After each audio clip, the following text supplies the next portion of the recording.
علی بھائی، اگلا سوال ہے، صحیح بخاری اور صحیح مسلم کی کذبات ثلاثہ یعنی حضرت ابراہیم علیہ السلام سے متعلق تین جھوٹ والی حدیث کی صحت سے متعلق آپ کا کیا موقف ہے؟ بعض محققین تو اس حدیث کو سیدنا ابراہیم علیہ السلام جیسے اولو العزم پیغمبر کی توہین گردانتے ہوئے صحیح ماننے کو تیار نہیں ہیں، اور انہی لوگوں میں آپ کے فیورٹ اسکالر مولانا مودودی صاحب بھی شامل ہیں۔ اس حوالے سے آپ کی کیا رائے ہے؟ میں مولانا مودودی رحمہ اللہ تعالیٰ کا بہت احترام کرتا ہوں، لیکن اس معاملے میں ان کے ساتھ ایگری نہیں کرتا۔ اس کی وجہ ہے کہ اگر وہ اصول اور مبادی پہ بات کریں گے، ڈاکٹرن کے اوپر بات کریں گے، تو ہم پہلے علم الکلام سے الزامی جواب، اینٹی وینم پھکی والا جواب دیں گے کہ اس واقعے کو تو کر دیں سائڈ پہ، جو واقعہ قرآن کے اندر آیا اس کی آپ کیا تعویل کریں گے؟ اس کو تو آپ کہہ دیں گے جی یہ تو بخاری مسلم میں ہے۔ قرآن میں سورہ یوسف کے اندر حضرت یوسف علیہ السلام نے اپنے بھائی بنیامین کو روکنے کے لیے جو طریقہ اڈاپٹ کیا تھا وہ کیا تھا کہ انہوں نے اپنے قریبی آدمی کو کہا کہ یہ جو پیالہ ہے اس کو اس کی بوری کے اندر رکھ دو، اور جب وہ تھوڑا سا آگے چلے تو پیچھے سے آواز لگائی کہ اے قافلے والو، تم میں کوئی چور ہے جو کہ یہ ایک قیمتی ہمارا سامان لے کر جا رہا ہے۔ تو سر وہ جو قیمتی سامان ہے وہ بنیامین نے کیا خود رکھا تھا یا ان کے بھائیوں نے یا حضرت یوسف علیہ السلام نے رکھوایا تھا؟ تو اب کوئی شخص یہ کہے کہ یہ ایک پیغمبر کے شان نہیں کہ وہ اس طریقے سے دھوکہ کر کے روکے، تو اللہ نے اس کا جواب قرآن میں دیا، کذالک کدنا لیوسف، یہ ہم نے یوسف کو ترغیب دی تھی اس بات کی، یہ ہم نے طریقہ سکھایا تھا، اور اس کی ریزن پھر اللہ نے بتائی۔ اس لیے اللہ تعالیٰ فرماتا ہے کہ وہ اس بادشاہ کی حکومت میں اپنی مرضی سے کسی کو اس طریقے سے روک نہیں سکتے تھے۔ سر سلام ہے، میں کہتا ہوں جی وہ جیسی بھی حکومت تھی، انصاف ایسا تھا کہ ملک کا سب سے اہم ترین بندہ وزیر خزانہ بھی کسی کو روک نہیں سکتا تھا، انصاف تھا، جوڈیشری آزاد تھی۔ اور یہ قرآن کے الفاظ ہیں کہ وہ اس بادشاہ کے عہد حکومت میں یوسف اتنی بڑی پوسٹ میں ہونے کے باوجود ان کو زبردستی رکھ نہیں سکتا تھا۔ تو ہم نے ان کو ایک ترکیب سکھائی، کذالک کدنا لیوسف، کہ تم اس طریقے سے رکھو۔ تو یہ قرآن کی ایک مثال واضح ہے کہ اس سے کسی پیغمبر کی شان میں فرق نہیں پڑتا۔ بعض اوقات توریہ، تقیہ، حیلہ کرنا پڑ جاتا ہے، لیکن اس کو روٹین نہیں بنایا جا سکتا۔ یہ جو کذبات ثلاثہ والی حدیث ہے، تین جھوٹ بولنے والی، یہ بخاری مسلم دونوں میں ہے۔ نبی صلی اللہ علیہ وآلہ وسلم نے فرمایا، حضرت ابراہیم علیہ السلام نے زندگی بھر کبھی جھوٹ نہیں بولا سوائے تین مواقع کے، اور ان میں سے بھی دو خالصتاً اللہ کے لیے بولے۔ نمبر 1، انی سقیم، کہ جب کافر ان کو اس ایک شرکیہ میلے پہ لے جانے کے لیے آئے تو حضرت ابراہیم علیہ السلام نے آسمانوں کی طرف یوں دیکھا اور پھر کہا انی سقیم۔ وہاں کے لوگ کیا کرتے تھے؟ وہ سمجھتے تھے کہ یہ جس طرح آج کل کہتے ہیں نا میرے ستارے گردش میں ہیں، وہ سمجھتے تھے پریشانیوں کا سبب ستارے ہیں۔ تو حضرت ابراہیم علیہ السلام نے انہی کی نقل اتاری، یہ آسمانوں کی طرف دیکھا اور کہا انی سقیم، میں تو بیمار ہوں۔ اچھا، یہ انہوں نے توریہ کیا تھا۔ توریہ اس جھوٹ کو کہتے ہیں جو جھوٹ نہیں ہوتا۔ اس سٹیٹمنٹ کی دو معنی ہوتے ہیں، سننے والے کو اور سمجھ آتا ہے، اور جو کہہ رہا ہوتا ہے وہ اس نیت سے نہیں کہہ رہا ہوتا۔ اس کی مثال آپ کو دوسری مثال سے سمجھ آئے گی۔ جب حضرت ابراہیم علیہ السلام نے بتوں کو توڑ دیا تھا تو اینڈ پہ ایک بڑے بت کو باقی رکھا، سورۃ الانبیاء میں آتا ہے، اور اس کے کندھے کے اوپر انہوں نے کڑھاڑا رکھا۔ اور جب لوگوں نے مشورہ کیا کہ یہاں ہم نے ایک نوجوان ہے ابراہیم، اس کو سنا تھا وہ ہمارے بتوں کی بہت گستاخ ہے، وہ بزرگاں دا اور نوجوان ہے، تو وہ ایک نوجوان جسے ابراہیم کہا جاتا ہے، تو ابراہیم علیہ السلام کو انہوں نے آ کے پوچھا، تو ابراہیم علیہ السلام نے کیا بولا تھا اس کے جواب میں؟ انہوں نے کہا تھا بل فعلہ کبیرہم ھذا، بلکہ ان کے بڑے نے کیا ہوگا، اور بڑے بت کے کندھے کے اوپر کلاڑا رکھ دیا تھا۔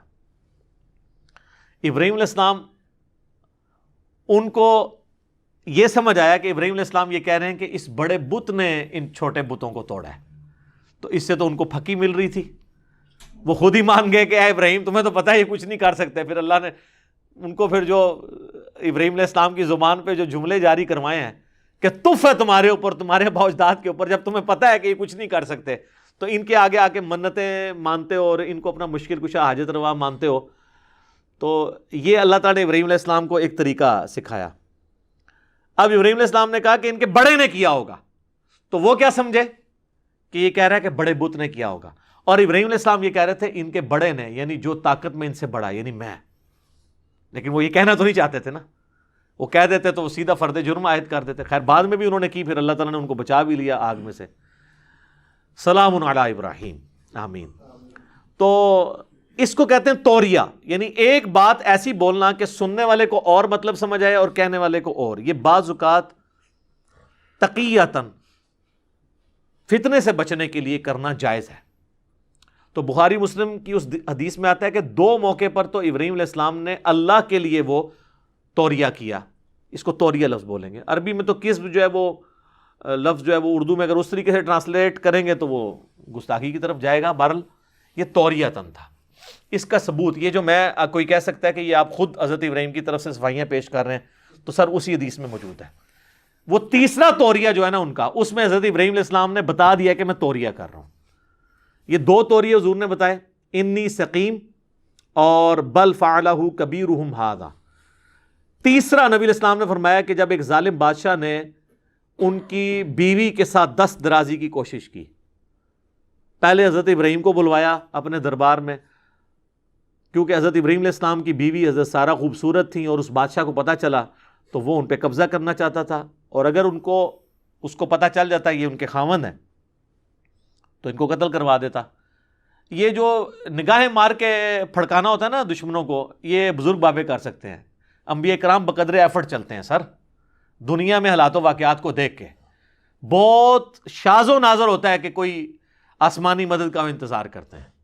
صحیح بخاری میں نہیں آتا کہ نبی علیہ السلام کو جب طائف میں پتھر پڑے اور اتنا آپ پہ ظلم ہوا تو آپ مکے واپس نہیں آ رہے تھے، کیونکہ مکے والے بھی آپ کے قتل کی سازش تیار کیے بیٹھے ہوئے تھے، اور طائف سے آپ کو جو یہ تکلیف اٹھانی پڑی تو آپ کا دل جو ہے وہ غم زدہ تھا. اور آپ کو جب خبر پہنچی کہ آپ مکے میں آئیں گے تو آپ کے ساتھ یہ کریں گے، تو نبی علیہ السلام نے مکے میں اپنے جاننے والوں کو بھیجا کہ مکے کا کوئی ایک ڈومیننٹ بندہ میری گارنٹی لے کہ میرے اوپر اس طریقے سے کوئی اٹیک نہیں کرے گا تو میں مکے میں واپس آؤں گا. اور وہ مطعم بن عدی تھا، آپ کو پتہ ہے نا، وہ کافر تھا. اس نے حضور کی گارنٹی لی تھی کہ میں ان کو امان دیتا ہوں. کافر ہو گئے، حضور کو امان دی. اور بخاری کے الفاظ ہیں غزوہ بدر کے موقع پر جب وہ قیدی آئے نا، حضور نے فرمایا آج مطعم زندہ ہوتا اور مجھے کہتا میں سارے قیدیوں کو چھوڑ دیتا. اس نے میری اس وقت مدد کی تھی. تو اب آپ کہتے عبد القادر جیلانی نے انج کیتا تھا، انج ہو گیا. کنج نہیں ہوتا. سارے بزرگ کٹھے کر لو، یوٹیوب تو حضور دی گستاخانہ ویڈیو ڈیلیٹ کرا کے دسو، ورنہ میری بزرگی تے لعنت اگر میں بزرگ ہاں اور میں گستاخانہ ویڈیو حضور کی شان میں جو ہے وہ ڈیلیٹ نہیں کروا سک رہا. وہ دنیا بقدر ایفٹ ہے. تو حضرت ابراہیم علیہ السلام نے کہا، اپنی بیوی کو آگے کہا پھر کہ دیکھ میں نے اسے یہ بتایا تو میری بہن ہے، میں نے نہیں بتایا کہ تو میری بیوی ہے ورنہ مجھے قتل کروا دیتا. اور یہ جو میں نے بہن کہا اس لیے کہ اس وقت روئے عرض پہ تو اور میں ہی مسلمان ہے، تو اسلام کے رشتے میں تو میری بہن ہے. تو یہ ہو گیا توریہ. ٹھیک ہے، یہ حضرت ابراہیم نے خود بریف کیا ہے کہ یہ جو جھوٹ ہے نا یہ توریہ ہے. اس کو کیا سمجھ آیا؟ حقیقی بہن.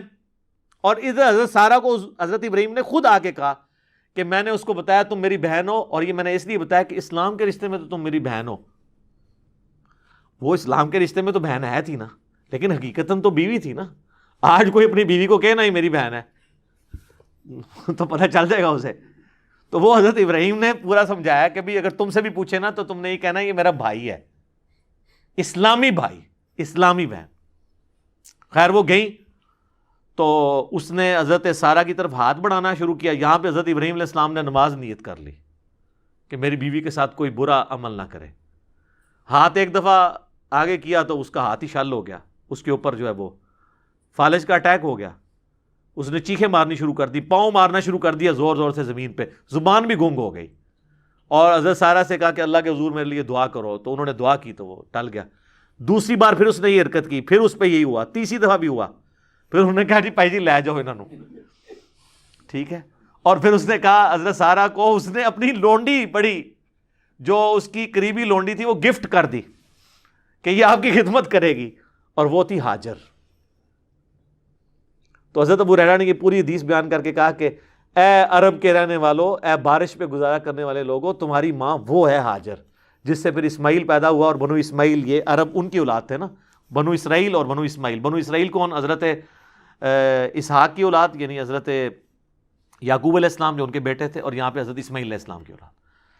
تو اس حدیث، اس کو قصبات ثلاثہ والی حدیث کہتے ہیں۔ تو اس کا ذکر صرف اس میں تو نہیں ہے، جو بخاری اور مسلم کی متفق علیہ حدیث ہے، حدیث شفاعت، جس پہ میں نے پچھلے دنوں ڈیٹیل سے لیکچر دیا ہے، اس میں بھی تو تمام انبیاء جو اپنی اجتہادی خطاؤں کو یاد کرتے ہیں قیامت والے دن، حضرت آدم کہتے ہیں مجھ سے بھی ایک خطا ہوئی اجتہادی، اور حضرت نوح علیہ السلام بھی، وہاں پہ بھی تو آتا ہے حضرت ابراہیم علیہ السلام کہیں گے کہ میں نے 3 دفعہ دنیا میں جھوٹ بولا تھا، یعنی وہ توریتاً۔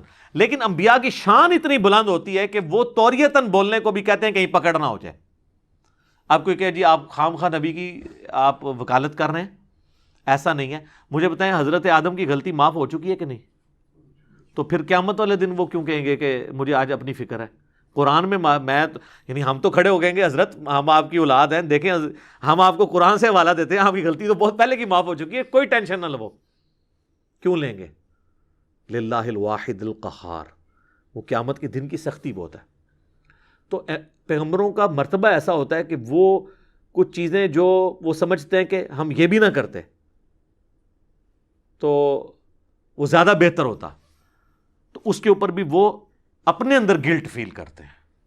ہمارے اعتبار سے تو وہ کسی صورت گناہ نہیں ہوتا، لیکن وہ اپنے گلٹ کے اعتبار سے وہ جو فیل کرتے ہیں اسے خطائی سمجھتے ہیں۔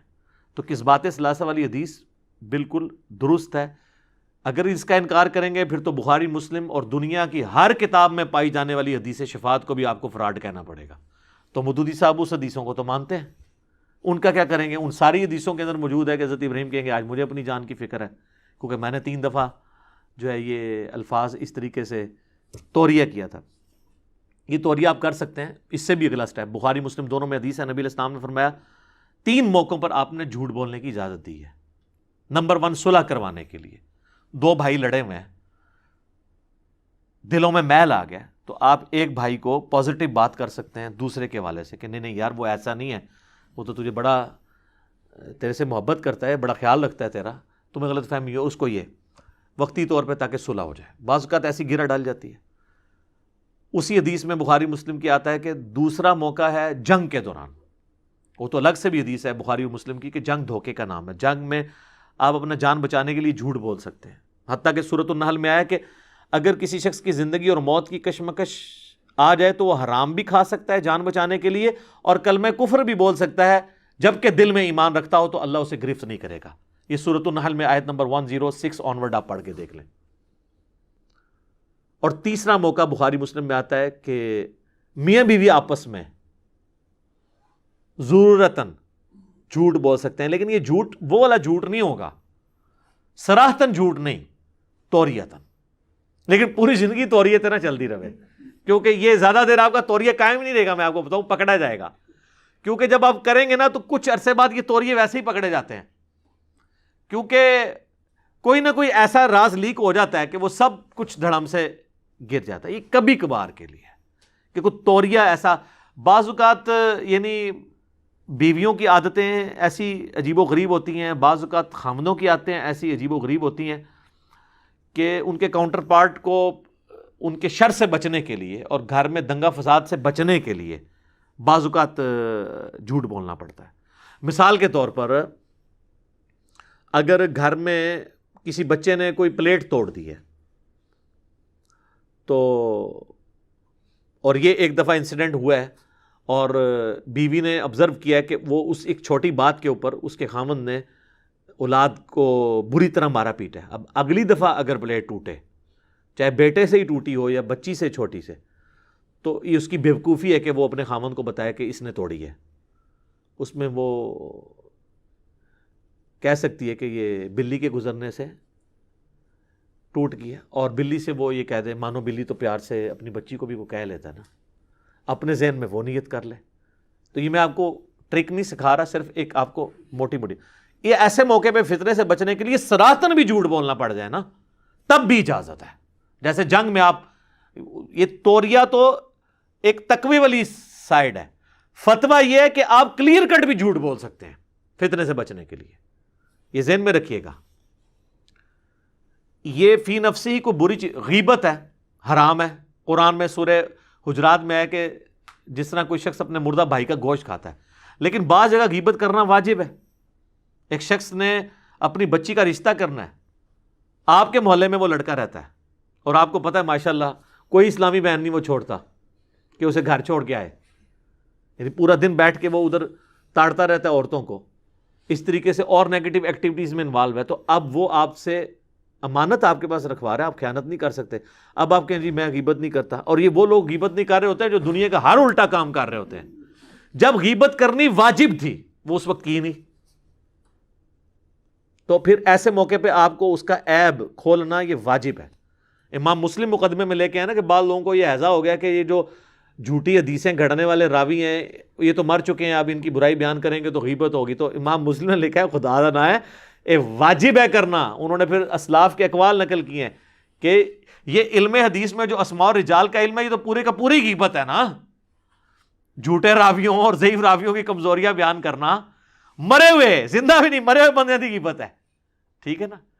تو وہ، لیکن یہ ایک بڑی کاز کے لیے ہو رہی ہوتی ہے. تو جھوٹ بھی مطلقاً حرام نہیں، جہاں پہ ایسا فتنہ ہو وہاں پہ آپ بول سکتے ہیں.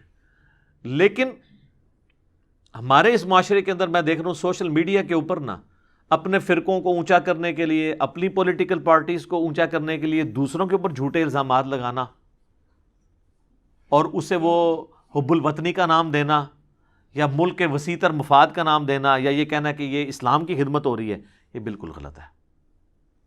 اچھا، اسلام میں جو اس قسم کے جھوٹ بولنے کی اجازت تھی نا وہ اپنے حوالے سے تھی کہ اپنی کلیریفیکیشن دے دو کہ یار یہ ایسا نہیں ہے. اسلام میں کہیں یہ نہیں آیا کہ دوسرے پہ جھوٹا الزام لگا دو. یہ آپ نے فرق یاد رکھنا ہے.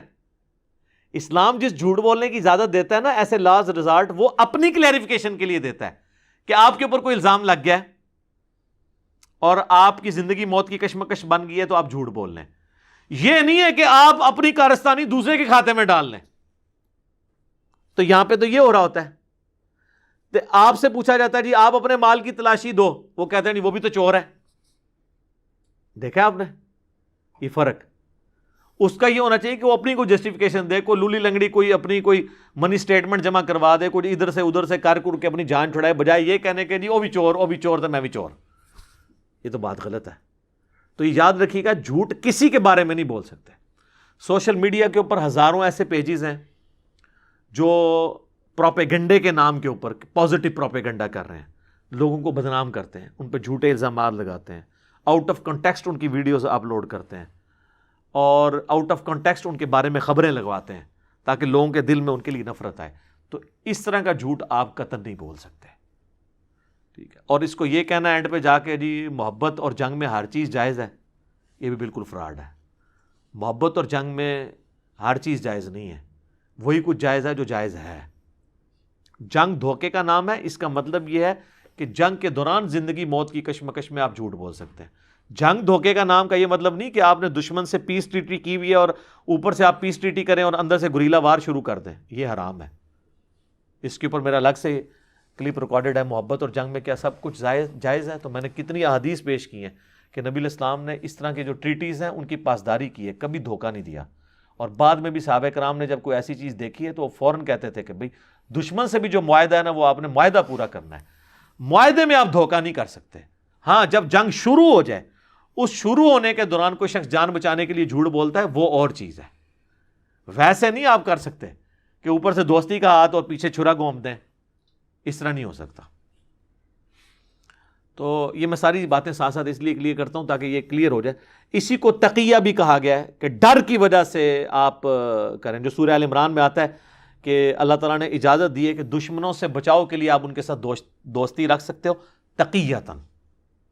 تقاہ کے لفظ اس میں موجود ہیں. جس طرح ہمیں بعض اوقات ہمارے حکمرانوں کو کرنا پڑتا ہے. ان کو بھی پتہ ہوتا ہے کون کون سے ملک دشمن ملک ہیں، لیکن ان ملکوں کے ساتھ بنا کے رکھنی پڑتی ہے، وہ بھی تقیۃً ہے. لیکن پورے کا پورا دین تقیہ بنا دینا، جس طرح بعض غالی شیعہ کی طرف سے کیا جاتا ہے، وہ بالکل غلط ہے. یہ کبھی کبھار یہ موقع ہے، آپ کر سکتے ہیں جان بچانے کے لیے، پوری زندگی اس سے عبارت نہیں کی جا سکتی، یہ ذہن میں رکھیے گا. تو کس بات ثلاثہ والی حدیث بالکل ٹھیک ہے. ٹھیک ہوگا جی.